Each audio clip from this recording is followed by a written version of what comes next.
नमस्कार शेतकरी बंधूंनो, आज आपण या व्हिडिओच्या माध्यमातून जाणून घेणार आहोत की ऊती संवर्धित लाल केळी ही कशी बनवली जातात आणि त्याचे फायदे काय आहेत। तर मित्रो, लाल केळी हे आपणाला माहितीच आहे की तिच्यातले औषधी गुणधर्म, महत्त्वाचं म्हणजे तिचा रंग जो आहे तो लाल आहे आणि आतला जो गर आहे तो साधारण सोनेरी कलरचा आहे। त्यामुळं बीटा कॅरोटीन नावाचं जे जीवनावश्यक घटक आहे की जो रातांधळेपणावरती उपयुक्त आहे, अमूल्य प्रमाणामध्ये या केळीमध्ये आहे। त्याचप्रमाणे इतर जे औषधी घटक आहेत ते सुद्धा या केळीमध्ये खूप आहेत।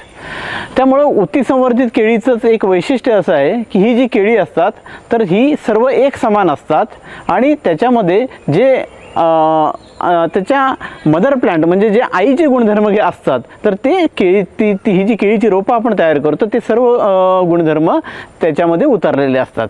त्यामुळे ही सर्व रोपं ही एक समान असतात, शिवाय ही रोगविरहित असतात। तर ज्यावेळेला आपण लाल केळीची ऊती संवर्धन करायचं असतं त्यावेळेला मातृवृक्षाची निवड करणं फार महत्त्वाचं असतं। आता आपण बघतोय की हे लाल केळ आहे कारण त्याचं खोडच लाल आहे आणि याच्यापासून जे फुटणारे जे धुमारे आपण म्हणतो की ज्याला आपण सकर्स म्हणतो की त्याला इंग्लिशमध्ये, की हे जे आहेत हे साधारण तलवारीचे जे पानं जे आहेत ते तलवारीचे आकाराचे असावेत आणि यांचं वय जे असेल ते साधारण 2 ते 2.5 महिन्यापर्यंत त्याचं वय असावं आणि अशा प्रकारचे आपण मातृवृक्षातलं जी रोपं आपल्याला ऊती संवर्धित करायची आहेत ती आपण निवड करायची आहे। तर ह्या अशा प्रकारचं आपण हे म्हणजे रोप आहे ते आपण हे केले निवड केलेली आहे आणि त्याचा आपण बघतोय की हा गड्डा साधारण 2.5 ते 3 किलोचा असावा। तर अशा आणि त्यानंतर आता हा स्वच्छ धुवून घ्यायचा आहे आणि आपण पुढील प्रक्रिया करायची आहे। तर हा आपण आता गड्डा जो काढून आणलेला होता तो आता स्वच्छ धुवून घेतलेला आहे आणि आता ह्याचा आपण छोटासा भाग त्याचा म्हणजे काढून घ्यावा की जेणेकरून त्याचं ऊती संवर्धन करता येईल। तर याचा आता जो आपण म्हणजे वरचा भाग आहे की जेणेकरून पानाकडचा भाग तो आता आपण कापून टाकलेला आहे आणि आता आपण बघतोय की त्याच्यामध्ये आतमध्ये रिंग दिसतील, तुम्हाला वेगवेगळ्या प्रकारचे रिंग दिसतील। हे होतं रोप होतं तर त्याची आपण आता छाटणी करून साधारण एक 2 सेंटीमीटर आकाराचा जे आपल्याला जो वाढणारा भाग असतो तो तेवढाच फक्त आपल्याला घ्यायचा आहे। तर आता आपण बघतोय की साधारण एक 5 ते 6 सेंटीमीटर लांबीचा आपण त्यातला जो मधला जो गाभा आहे तो आपण काढून घेतलेला आहे आणि आता याचा आपण ऊती संवर्धन करणार आहोत। निर्जंतुकीकरण आवश्यक असतं आणि मग त्याच्यासाठी 22-3 हे साधारण 1 लिटर पाण्यामध्ये 2 ग्रॅम घ्यायचं आणि ते साधारण एक 10 मिनिटापर्यंत सारखं हलवत राहायचं की जेणेकरून जी बुरशी असेल त्याला किंवा इतर जे काही हे असतील मायक्रो ऑर्गॅनिझम असतील तर ते त्याच्यातून निर्जंतुकीकरण होऊन जाईल। आता ते पूर्णपणे नळाच्या पाण्याने म्हणजे ज्याला आपण टॅप वॉटर म्हणतो त्या टॅप वॉटरने पूर्णपणे स्वच्छ धुवून घ्यायचं आहे।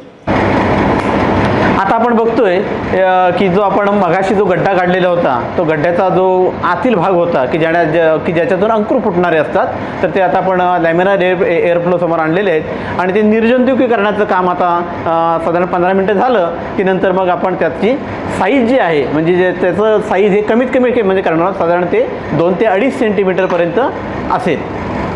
तर आता आपण बघणार आहोत की आपण जो 2.5 किलोचा जो म्हणत होतो गड्डा तो आता आपण काढून आणलेला आहे आणि लॅमिनार एअरफ्लो समोर त्याचे बारीक करून आपण साधारण तो 3 ते 5 ग्रॅमचा आपण केलेला आहे आणि तो आता आपण इनॅक्युलेट केलेला आहे।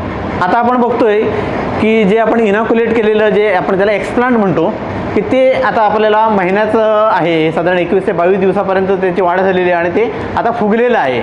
आता फुगल्यानंतर पुन्हा त्याचं ते मधोमध ज्यावेळेला आपण कट करतो त्यावेळेला आपण नंतर बघा पुन्हा साधारण 1 महिन्याच्या अंतराने जर आपण बघितलं तर त्याला अशा प्रकारचे त्याला फुटवे आलेले दिसतात। हे फुटवे आपण परत बाटलीमधून बाहेर काढायचे असतात आणि पुन्हा नवीन बाटलीमध्ये टाकायचे असतात की जेणेकरून त्याच्यामध्ये मीडिया आहे की ज्याला MS मीडिया आपण म्हणतो। साधारण ज्यावेळेला आपण 2 ते 3 महिने होतात त्यावेळेला त्याचं जे पूर्ण वाढ जी झालेली असते तर ती एका ह्याच्यापासून कमीत कमी 15 ते 20 त्याला फुटवे आलेले असतात। 7 ते 8 महिन्यानंतर एक रोप जे असतं ते पुन्हा वेगळं करायचं असतं आणि पुन्हा ते रूटिंग मीडियामध्ये टाकून ज्यावेळेला त्याला मुळं फुटतील त्यावेळेला ते लागवडी योग्य होईल असं करायचं असतं। तर अशा प्रकारचे जी रोपं तयार झालेली आहेत ती आता पूर्णपणे बाटलीमध्ये भरून आता आपण इनॅक्युलेशन रूममध्ये ती आता ठेवणार आहोत। तर अशा प्रकारे मुळं फुटल्यानंतर आपण बघतोय की की त्याला पांढरी मुळं फुटलेली आहेत, तर ही पांढरी मुळं फुटलेली जी रोपं असतात ते आता आपण हार्डनिंगसाठी म्हणजे बाह्य वातावरणामध्ये त्यांचं समरसता यावी म्हणून ते आता आपण बाह्य वातावरणामध्ये नेणार आहोत. तर अशा प्रकारे बाह्य वातावरणाची जी एकरूप झालेली ऊती संवर्धित रोपे आहेत केळीची ते आता महिने की जे बाह्य वातावरणाशी एकरूप झालेले आहे आणि हे आता आपण शेतकऱ्यांना देणार आहोत. आता आपण बघतो की ही ऊती संवर्धित लाल केळीची लागवड आहे ही साधारण 12 ते 15 महिन्याची लागवड आहे, कारण लाल केळीच्या निसवण्याचा जो कालावधी आहे हा साधारण 13व्या महिन्यामध्ये निसवतो आणि साधारण 16व्या महिन्यापर्यंत तो तयार होतो. तर ही बाग अशा प्रकारे ही बाग जर शेतकऱ्यांनी जर तयार केली तर या केळीच्या झाडाला एका झाडाचं वजन साधारण 20 ते 25 किलो असतं आणि साधारण एका केळीच्या झाडापासून उत्पन्न साधारण 400 ते 500 रुपये शेतकऱ्याला मिळतं.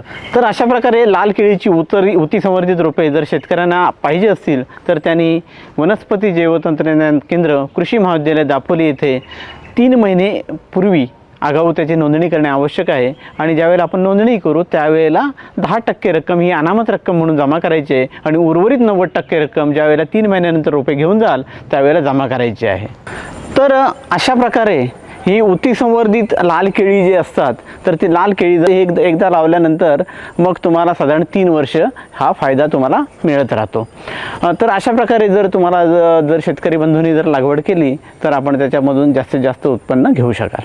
जर हा व्हिडिओ आपणाला आवडला असेल तर त्याला लाईक करा, शेअर करा आणि सबस्क्राईब करा आणि इतर आपल्या आजूबाजूच्या शेतकऱ्यांना अवगत करा.